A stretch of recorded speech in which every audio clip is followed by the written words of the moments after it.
अभिमान संस्कृतीचा, ध्यास परिवर्तनाचा, वर्तमानातील समस्यांचा परखड वेध घेण्यासाठी पहा फक्त संकल्प न्यूज मराठी। खासदार रणजित निंबाळकर, आमदार शिवेंद्रराजे भोसले, आमदार जयकुमार गोरे, आमदार प्रशांत परिचारक, विक्रम पावसकर, आमदार महेश गिरे, या ठिकाणी विशेष रूपाने उपस्थित नगराध्यक्षा सु शिंदेताई, माझे जुने मित्र रवी कर्वे, प्रमोद कुलकर्णी, उपस्थित सर्व मान्यवर बांधवांना आणि बहिणींना, जनकल्याण नागरिक सहकारी पतसंस्थेने रौप्य महोत्सवी वर्षात पदार्पण केल्यानंतर सातत्याने प्रगतीची अनेक शिखरं पादाक्रांत केलेली आहे। याबद्दल सर्वप्रथम संस्थेचे अध्यक्ष आणि संचालक मंडळाचं मनापासून अभिनंदन करतो आणि त्यांना खूप खूप शुभेच्छा देतो। सहकार क्षेत्रामध्ये काम करत असताना अनेक अडचणी येतात आणि त्यामुळे सहकार क्षेत्रामध्ये अनेक यशस्वी संस्थाही आहेत आणि काही अयशस्वी उदाहरणंही पण आहेत। सहकार चळवळीत काम करणाऱ्या कार्यकर्त्यांकरता हे आवश्यक आहे की ज्या संस्था यशस्वी आहेत त्या यशस्वी का आहेत याचं अध्ययन करण्याची आवश्यकता आहे आणि ज्या यशस्वी झाल्या नाहीत त्याच्या मागे त्यांची कारणं काय आहेत, या दोन्ही गोष्टीतूनच सहकाराची चळवळ पुढे विकासाकडे नेणं शक्य आहे। विशेषतः महाराष्ट्रामध्ये आणि पश्चिम महाराष्ट्रामध्ये सहकार क्षेत्रामध्ये साखर कारखानदारी असेल, ग्राहकांच्या सहकारी सोसायट्या असतील, क्रेडिट कोऑपरेटिव्ह सोसायट्या असतील किंवा क्रेडिट प्रत्यय संस्था असतील, याच्या यशाची फार मोठा इतिहास आहे। खरं म्हणजे देशाच्या इतिहासामध्ये महाराष्ट्राच्या सहकार चळवळीने एक अतिशय मोठा असा आदर्शही प्रस्थापित केलेला आहे। पण दिल्लीमध्ये सहकारबद्दलचं इम्प्रेशन जेवढं चांगलं असायला पाहिजे तेवढं चांगलं नाही, कारण देशाच्या अन्य राज्यामध्ये सहकारामध्ये जे काही थोडे मोठे घोटाळे झालेत त्याच्यामुळे या चळवळीकडे बघण्याचा दृष्टिकोन फारच संशयाचा आहे। मी प्रणव मुखर्जी ज्यावेळी देशाचे अर्थमंत्री होते आणि मी भाजपचा अध्यक्ष होतो त्यावेळी मी सहकारी बँकांचं एक शिष्टमंडळ घेऊन प्रणव मुखर्जी यांना भेटलो।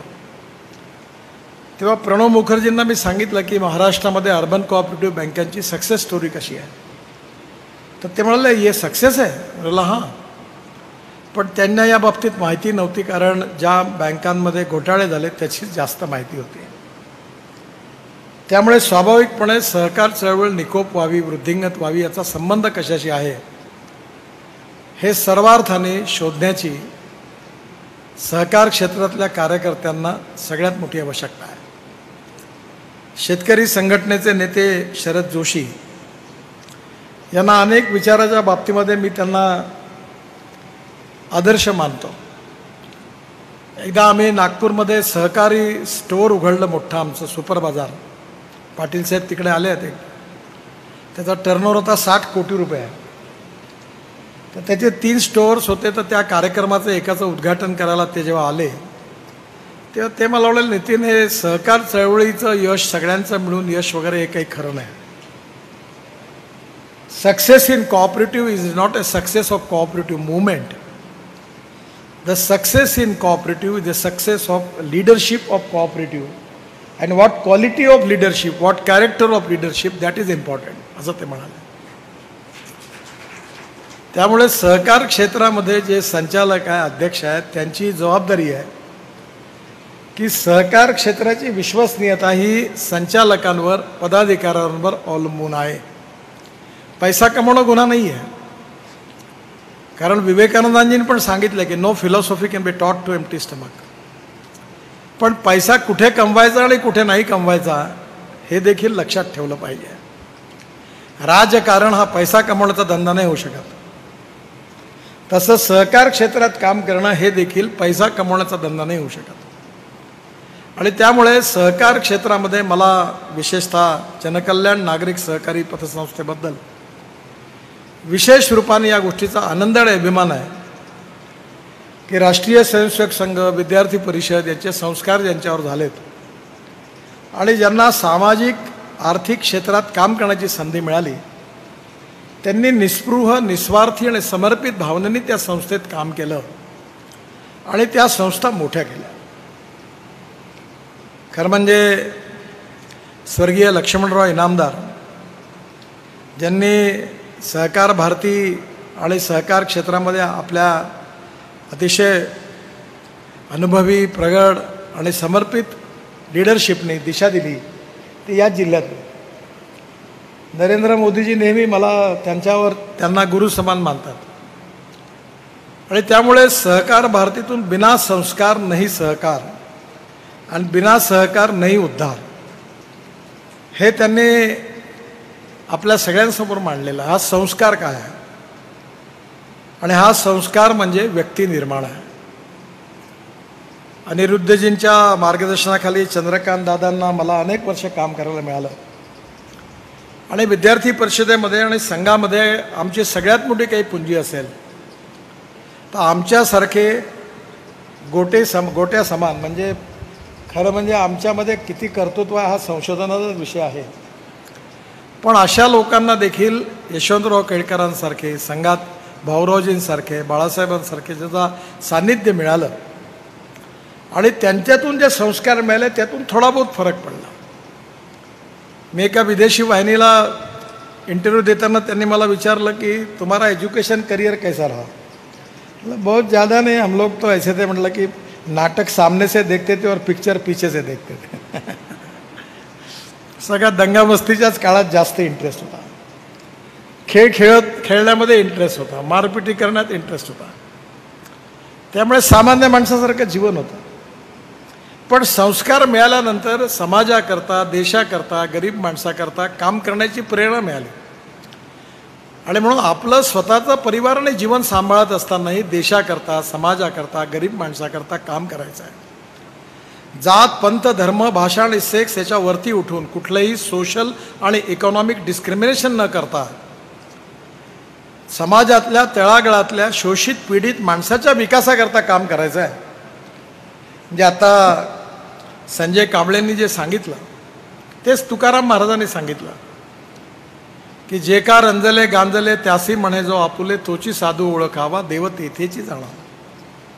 महात्मा गांधी आणि पंडित दीनदयाल उपाध्यायांनी जे अंत्योदयाचं सामाजिक आर्थिक चिंतन मांडलं त्यात त्यांनी हेच सांगितलं की समाजातले जे आर्थिकदृष्ट्या, सामाजिकदृष्ट्या, शैक्षणिकदृष्ट्या मागासलेले आहेत, ज्यांना राहायला घर नाही आहे, ज्यांच्या अंगावर कपडा नाही आहे, ज्यांना खायला अन्न नाही आहे, त्या दरिद्र नारायणाला परमेश्वर मानून त्याची निरंतर सेवा करत राहा आणि ज्या दिवशी तो सन्मानाने जगणार आहे, त्याला सस्टेनेबल लाईफ प्राप्त होणार आहे, त्याच दिवशी तुमचं कार्य संपेल, तोपर्यंत काम करत राहायचं आहे. हे सामाजिक आर्थिक चिंतन अंत्योदयाचं हेच आमच्या सगळ्यांचं आर्थिक चिंतन आहे, आमच्या सगळ्यांचं एक आत्मिक चिंतन आहे. आणि म्हणून संजय कांबळेंनी सामाजिक संवेदनशीलता हा शब्द फार महत्त्वाचा आहे. सोशल कॉन्शियसनेस अँड सोशल सेन्सिटिव्हनेस हे जर असेल तर सोशल रिस्पॉन्सिबिलिटी येते आणि सामाजिक दायित्व आलं की आपोआप आपल्याला कळतं काय केलं पाहिजे. हिंदीमध्ये एक कवी होते, त्यांनी लिहिलं होतं की वही मनुष्य है कि जो मनुष्य के लिए मरे, यही पशु प्रवृत्ति है कि आप ही चरे, वही मनुष्य है कि जो मनुष्य के लिए मरे. जीवनामध्ये अनेक प्रकारचे उद्दिष्ट असतात. मी नेहमी गमतीने सांगतो की ज्याच्या मनात असतं जे त्याला मिळालं पाहिजे ते त्याला कधी मिळत नाही आणि ज्याच्या मनात ते असतं की आपल्याला मिळालं नाही तरी चालेल त्याला मात्र ते मागे लागून मिळत असतं, हे पक्का आहे. त्यामुळे कोणत्या गोष्टीच्या मागे लागू नये, व्यापारिकदृष्ट्या किंवा व्यावसायिकदृष्ट्या करूही नये. मी तुम्हाला माझ्या आयुष्यातली एक सुंदर घटना सांगतो. मी कधीच बायोडाटाही छापला नाही आणि आपला दिलाही नाही कोणाला, आणि मी कटआउट नाही लावले कोणाचं, लावणार पण नाही. मला कधी कधी या गोष्टीबद्दल, मी 40 वर्ष काम करतो, माझ्याकडे आजपर्यंत, मी Z+मध्ये असल्यामुळे 40-50 पोलीसवाले माझ्या मागे पुढे फिरतात, पण मला कधीच नाही आठवत की माझ्या स्वागताला कोणी हार घेऊन येत नाही, कोणी गुच्छ घेऊन येत नाही, मी कोणाच्या स्वागताला जात नाही, लोक माझ्या स्वागताला येत नाही. मी फक्त अटल बिहारी वाजपेयींकरता एकदा माझ्या पाकिटातून पैसे काढून गुलाबाचा हार विकत घेतला. दुसरा हार लता मंगेशकरांकरता एकदा घेतला होता. कारण मला मनापासून वाटलं की आपण काही वेळा आपल्याला असं वाटतं की आपला माणूस आहे, त्याला आपण त्याचा सत्कार करतो, ही भावनाही असते, त्यात काही गैर नाही आहे. पण एका वेळी आता या कोविडच्या काळामध्ये असंच काम करत असताना कांबळेजींना माझा अनुभव सांगतो की मी 2 महिने आपल्या गावात होतो, शहरात नागपुरात होतो. खूप परिस्थिती खराब होती. मलाही कोविड झाला, माझ्या घरच्या लोकांनाही झाला. आणि तो काळच असा होता की मी माझ्याकडे एक सेंटर उघडलं होतं. 5-6 लोक दिवसभर फोनवर बसायचे 11-12 वाजेपर्यंत. 1200-1400 फोन यायचे. बेड मिळत नव्हते, ऑक्सिजन मिळत नव्हतं, इंजेक्शन मिळत नव्हतं. म्हणजे असा काळ पुन्हा कधी येऊच नाही. आणि मला वाटायचं की प्रत्येक गोष्टीचं सोल्युशन निघेल. तर एक दिवस रेमडेसिवीर नाही आहे म्हणून तर मी एकाला पकडलं आणि भारत सरकारमध्ये 8 दिवस मागे लागून होत कसं नाही रेमडेसिवीर बनवलं. मग फंगसमधून एक दिवस मला कळलं की आता लोकांचे डोळे चालले, काय चाललंय, तर फंगसचं इंजेक्शन नाही. मी त्याला म्हटलं तू करतो का? म्हणे हो. रॉ मटेरियल ते इंडियात नाही. आणि शेवटी ते फंगसचं इंजेक्शनही आले. आणि मग आम्ही अनेक जिल्ह्यात आणि गावात सगळीकडे ते पाठवले पण देशात. एक गोष्ट लक्षात आली, सतत अस्वस्थता ही होती की आपण लोकांचे प्राण कसे वाचवले पाहिजे. आणि 5-6 दिवस आता आम्ही राजकारणात असल्यामुळे सामान्याने प्रसिद्धी पाहिजेच. तर मी 500 व्हेंटिलेटर आणले, 40-50 ॲम्ब्युलन्स वाटल्यानंतर 100-1 कोटी रुपयाचं साहित्य वाटलं. तर मी ते रोज आमच्याकडे ॲम्ब्युलन्स वाटलं की मला आमच्या कार्यकर्ते फोटो काढा. मला एक दिवस एक माझा मित्र गेला आणि माझ्या मनातून त्याची घृणा निर्माण झाली. आणि 8-10 दिवसांनी झाले की फोटो नाही काढणार, तुला पाहिजे व्हेंटिलेटर घेऊन जा. बायपॅक 3000 व्हेंटिलेटर, आपलं 500 व्हेंटिलेटर, 3000 कॉन्सन्ट्रेटर, सिलेंडर सगळं आणून वाटलं. आणि मी याला फोटो नाही काढला. लोक म्हणजे आमच्याकरता म्हटलं तुम्हाला नाही, ह्याच्यात नंतर काढू, आज नाही म्हणला. मला हे म्हणजे टाळू मेलेल्या प्रेतावरच्या टाळूवरचं लोणी खाल्ल्यासारखं मला होतं, नाही करायचं. आणि मी हे काहीच केलं नाही. पण माझ्या लक्षात नंतर आलं की मी जे काही केलं नाही त्याचा इतका फायदा मिळाला की अमेरिकेपासून तर दोह्यापासून मला फोन आले आणि लोक म्हणाले किती पैसे पाठवू, किती सिलेंडर पाठवू, काय पाहिजे तुम्हाला. म्हणजे जे मी पब्लिसिटी करू शकलो नाही ते न करता त्याच्यापेक्षा कितीतरी पटीने लोकांचे आशीर्वाद मिळाले आणि आपोआप त्याचा फायदा मिळाला. त्यामुळे कर्मण्येवाधिकारस्ते फलेषु मा कदाचन.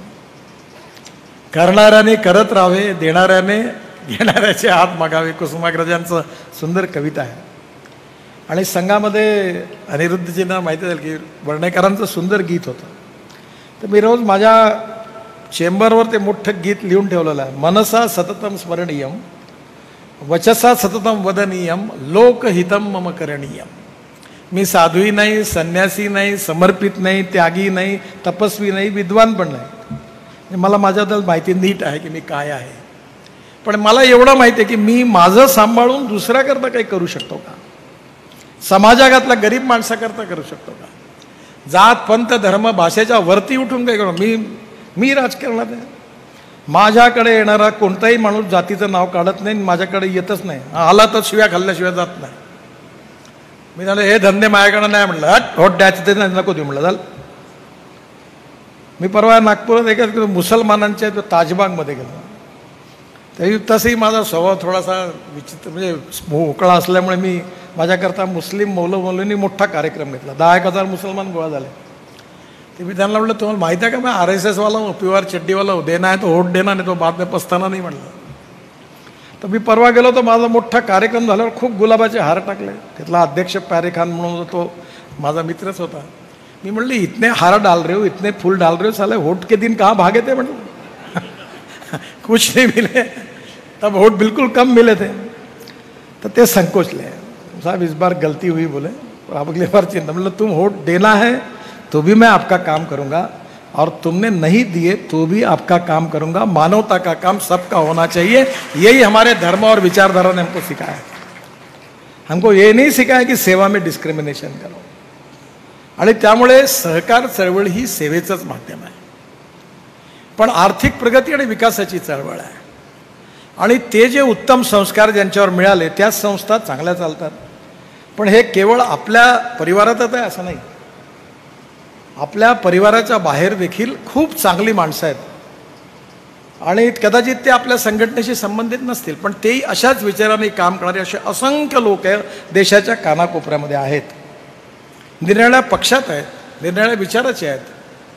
आणि म्हणून या सगळ्या समविचारी लोकांनी एका दृष्टीने चांगलं काम करण्याची दिशा, त्याची गती वाढली तर समाज बदलल्याशिवाय राहणार नाही.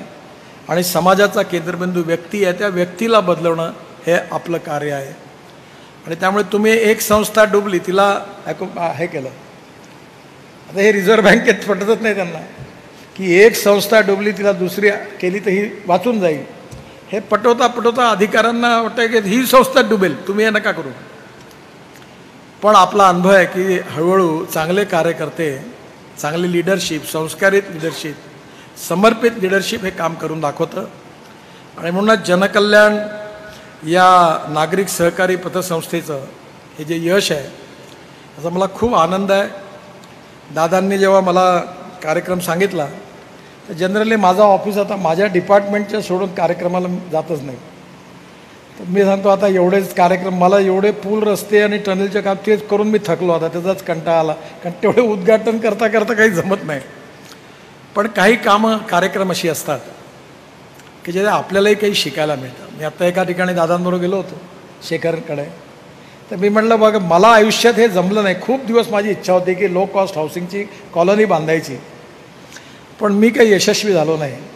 पण शेखर यशस्वी झाला आणि त्यांनी उत्तम काम केलं याचा मला खूप आनंद आहे की जे मी करू शकलो नाही ते यांनी करून दाखवलं. आता मी पुन्हा प्रयत्न करीन ते करायचा. त्यामुळे शेवटी आपल्याला कुठल्या तरी याच्यातून नवीन नवीन शिकायला मिळतं. आणि म्हणून प्रबोधन, प्रशिक्षण आणि रिसर्च अँड डेव्हलपमेंट, ट्रेनिंग हे खूप महत्त्वाचं आहे. आणि म्हणून आपल्याकडे ज्ञान आणि टेक्नॉलॉजी, मी नेहमी आग्रहाने सांगतो की आपण जुनं मतवादी असं नाही आहे. ज्ञान, विज्ञान, तंत्रविज्ञान, innovation, entrepreneurship, science, technology, research, skilled हे खूप महत्त्वाचं आहे. आणि चांगल्या लोकांकरता आपल्याकरता जे संस्कृती धर्माचं काम त्यांनी तर हे पहिलं स्वीकारलं पाहिजे.